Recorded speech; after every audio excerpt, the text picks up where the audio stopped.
Canada intends to recognize the State of Palestine at the 80th session of the United Nations General Assembly in September 2025. In a move that may be remembered as a turning point in modern Middle Eastern diplomacy, Canada has formally recognized the State of Palestine. The announcement, delivered in Ottawa on the 30th of July 2025, marks a sharp departure from Canada's long-standing alignment with the United States on Israeli-Palestinian affairs. And it comes swiftly on the heels of similar decisions by France and the United Kingdom earlier this year. Canada's recognition is unlikely to immediately alter the political or territorial realities in the region, yet symbolically and diplomatically it is seismic. It signals a broader shift in how Western nations are re-evaluating the decades-long conflict and recalibrating their positions on what the path to peace looks like. To recognize a state is to acknowledge that entity as a sovereign actor under international law.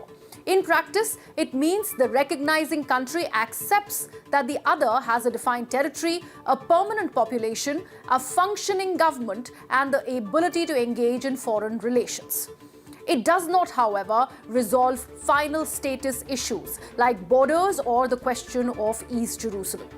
Nor does it constitute a UN membership, something Palestine has sought for years. So essentially, recognition is political, not legal, and often it's more about what it signals than what it changes. As of now, 147 of the United Nations' 193 member states recognize the State of Palestine. That number has grown steadily since the Palestine Liberation Organization declared statehood in 1988. The early wave came from the global south, Latin America, Africa, the Arab world, and parts of Asia. Recognition by major powers like China, Russia, Brazil, and India followed. What's new and what Canada's announcement underscores is that this once symbolic recognition is now being embraced by key Western democracies. France and the UK's decisions earlier this year and now Canada's suggest the diplomatic tide may be turning even in capitals that once firmly resisted unilateral recognition. That said, a bloc of powerful nations still declines to take that step. The United States remains opposed. So do Germany, Italy, Japan, Australia, and Israel itself. Their central argument that recognition should only come as part of a negotiated settlement with Israel, not as a precondition for one.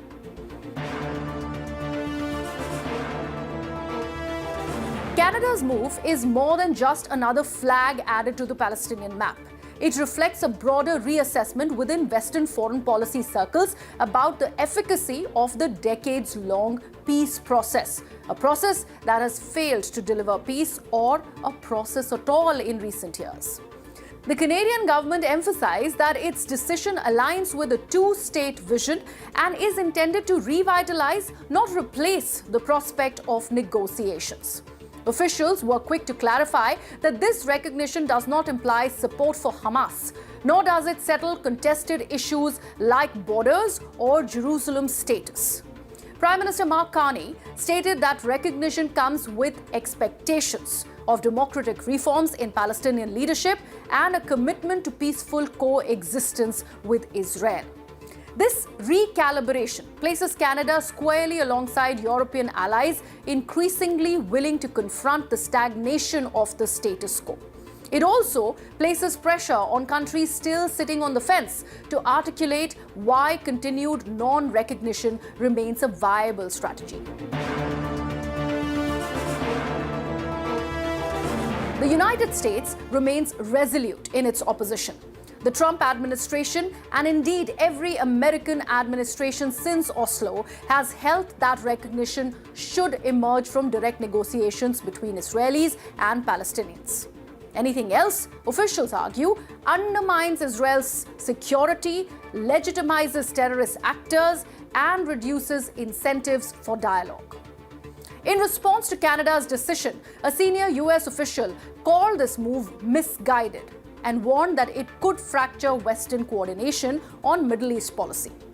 The US continues to block Palestinian efforts to gain full membership in the United Nations via its veto at the Security Council.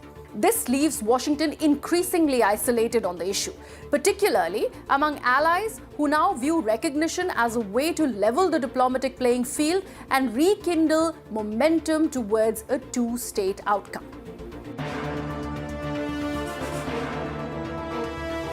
For Palestinians, Canada's recognition is a welcome diplomatic victory.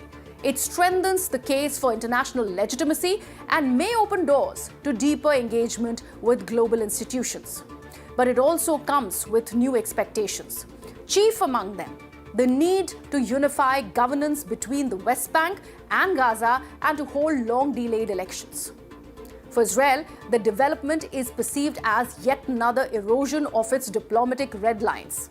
Israeli officials denounced Canada's move as a reward for terrorism and warned that unilateral recognitions only embolden Hamas and undercut efforts to achieve peace through negotiation. And for the world, the implications are still unfolding. The growing list of recognizing states puts additional pressure on non-recognizers to explain their position, not just to their own constituents, but on the world stage. At the same time, there is the risk that these recognitions, absent a coordinated peace framework, could further entrench division rather than bridge it.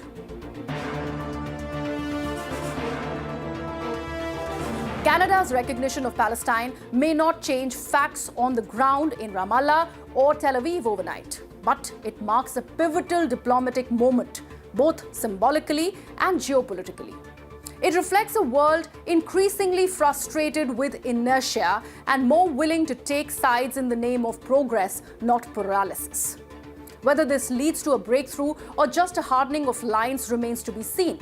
The road to peace remains uncertain, but the world is speaking louder and differently than it did a year ago.